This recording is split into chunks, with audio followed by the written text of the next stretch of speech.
He will be reading one of America's most favorite books. Good morning, everyone. Good morning, Ripawam. I've been selected today, and I'm honored to have been selected to read to you a classic. Yes, How the Grinch Stole Christmas by Dr. Seuss. Okay, and now on to the story.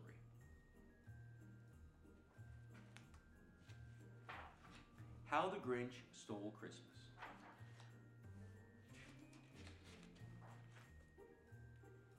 Every Who down in Whoville liked Christmas a lot. My wife has told me to do that because she's a kindergarten teacher. It's very important to show the pictures. But the Grinch, who lived just north of Whoville, did not. The Grinch hated Christmas, the whole Christmas season. Now please don't ask why. No one quite knows the reason. It could be his head wasn't screwed on just right. It could be, perhaps, that his shoes were too tight. But I think the most likely reason of all may have been that his heart was 2 sizes too small.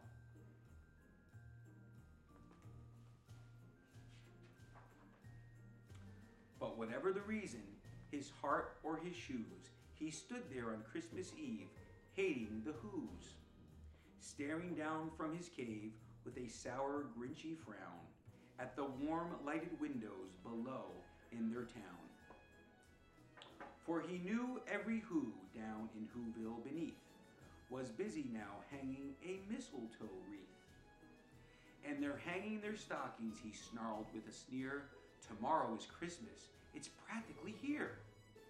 Then he growled with his Grinch fingers nervously drumming, I must find some way to stop Christmas from coming. For tomorrow he knew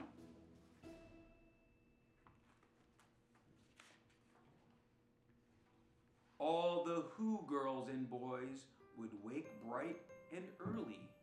They'd rush for their toys, and then, oh, the noise. Oh, the noise, noise, noise. That's one thing he hated, the noise, noise, noise, noise. Yes. This drawing illustrates how much noise was probably going on. Don't you agree? Then the Whos, young and old, would sit down to a feast. And they'd feast, and they'd feast, and they'd feast, feast, feast, feast. They would feast on Who pudding and rare Who roast beef, hopefully grass-fed, which was something the Grinch couldn't stand in the least.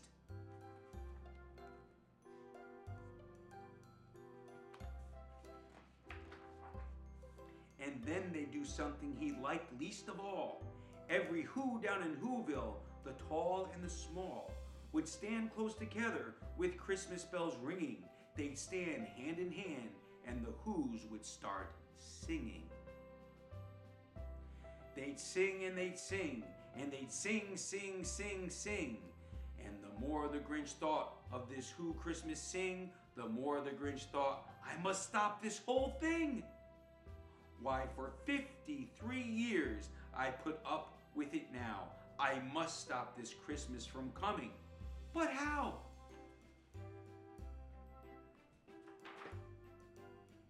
And then he got an idea, an awful idea. The Grinch got a wonderful, awful idea.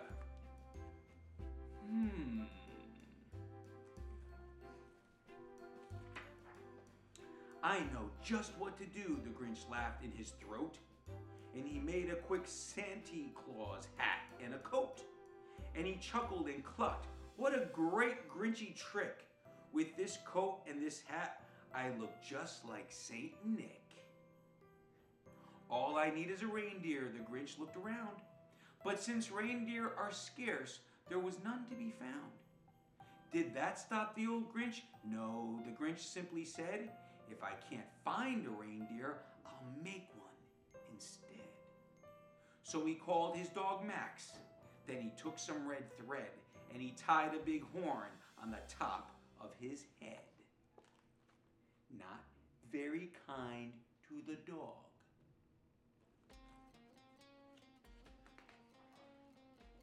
Then he loaded some bags and some old empty sacks on a ramshackle sleigh, and he hitched up old Max. Then the Grinch said, "Giddy up!" and the sleigh started down toward the homes where the Who's lay a snooze in their town. Looks like he's got the plan. Let's see what happens. All their windows were dark. Quiet snow filled the air, and the Who's were all dreaming sweet dreams without care. When he came to the first little house on the square, "This is stop number 1, the old Grinchy Claus hissed as he climbed to the roof, empty bags in his fist. This Grinch. Every time I read this story. Then he slid down the chimney, a rather tight pinch. But if Santa could do it, then so could the Grinch. He got stuck only once for a moment or two. Then he stuck his head out of the fireplace flue, where the little Who stockings all hung in a row. These stockings, he grinned, are the first things to go. What a...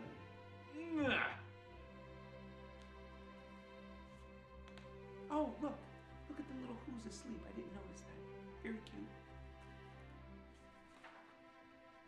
Then he slithered and slunk with a smile most unpleasant around the whole room, and he took every present.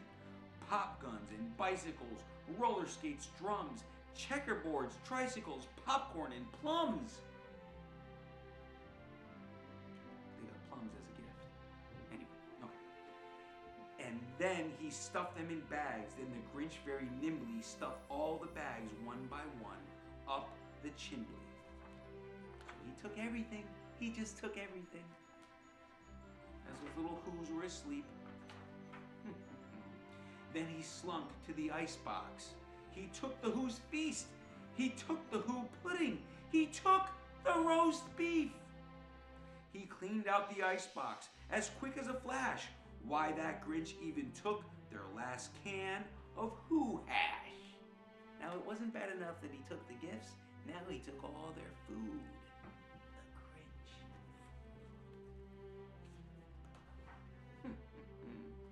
Then he stuffed all the food up the chimney with glee. And now, grinned the Grinch, I will stuff up the tree. Ugh!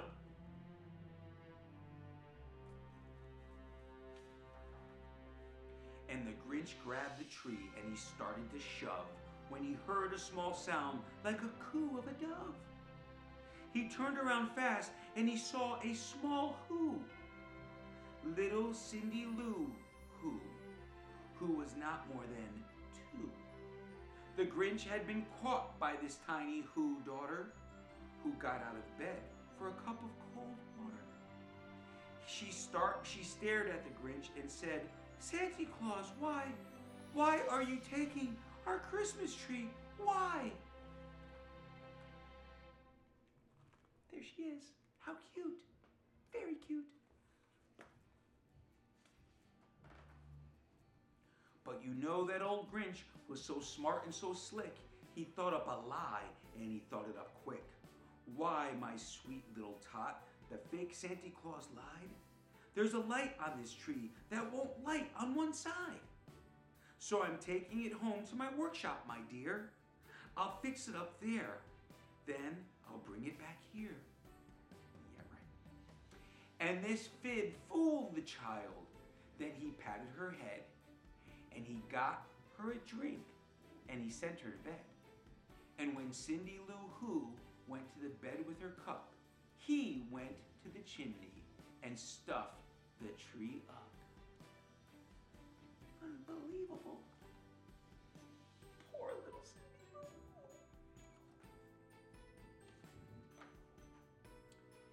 Oh my goodness. Unbelievable. Then the last thing he took was the log for their fire. Then he went up the chimney himself, the old liar. On their walls he left nothing but hooks and some wire. And the one speck of food that he left in the house was a crumb that was even too small for a mouse. He took everything. Look at the crumb. He can barely see it. Look at the mouse. Huh. Then he did the same thing to the other Who's houses, leaving crumbs much too small for the other Who's mouses. So it wasn't bad enough that he did it to one house. He hit up all the houses. Unbelievable, this Grinch. Unbelievable. It was 1/4 dawn, and the Who's still abed, all the Who's still a snooze, when he packed up his sled. Packed it up with their presents, the ribbons, the wrappings, the tags and the tinsel, the trimmings, the trappings. It's terrible. Oh my goodness, look at poor Max. Look at this. 3,000 feet up on the side of Mount Crumpet, he rode with his load to the tip-top to dump it. Pooh-pooh to the Who's, he was Grinchly humming. They're finding out now that no Christmas is coming. They're just waking up. I know just what they'll do. Their mouths will hang open a minute or two. Then the Who's down in Whoville will all cry, boo-hoo! Ugh! The Grinch! Hold on.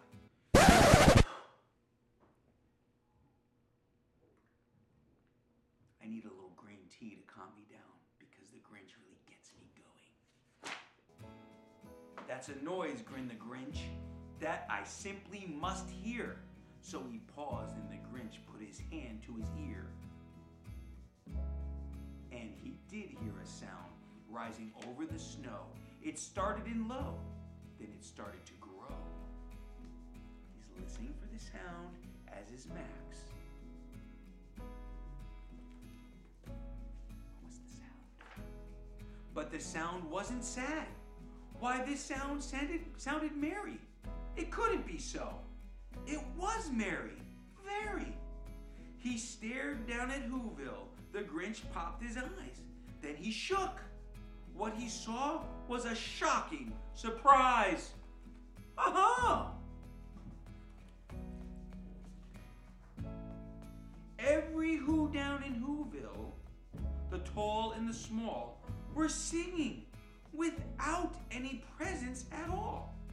He hadn't stopped Christmas from coming. It came. Somehow or other, it came just the same. Look at all of the wonderful Who's in Whoville celebrating the holiday. Although they woke up to nothing, they celebrated anyway. Not what the Grinch had in mind. And the Grinch, with his Grinch feet ice cold in the snow, stood puzzling and puzzling. How could it be so? It came without ribbons, it came without tags, it came without packages, boxes, or bags. And he puzzled 3 hours till his puzzler was sore. Then the Grinch thought of something he hadn't before. Maybe Christmas, he thought, doesn't come from a store. Maybe Christmas, perhaps, means a little bit more. You think so, Grinch? You just didn't count on that, did you? You're a monster, Mr. Grinch. And what happened then? Well, in Whoville they say that the Grinch's small heart grew 3 sizes that day. And the minute his heart didn't feel quite so tight, he whizzed with his load through the bright morning light. And he brought back the toys and the food for the feast. And he bringing everything back. It's dawning on him. It's getting to him. And he himself, the Grinch, carved the roast beef. He learned his lesson. The Who's of Whoville taught him that Christmas is more than presents and food. It's the spirit of giving, of love in your heart. And who's sitting right there? Little Cindy Who. What a beautiful story for me and for you. And now I'm sounding like Dr. Seuss, so I will end there. I hope you enjoyed this story that I read to you with care. The Grinch That Stole Christmas.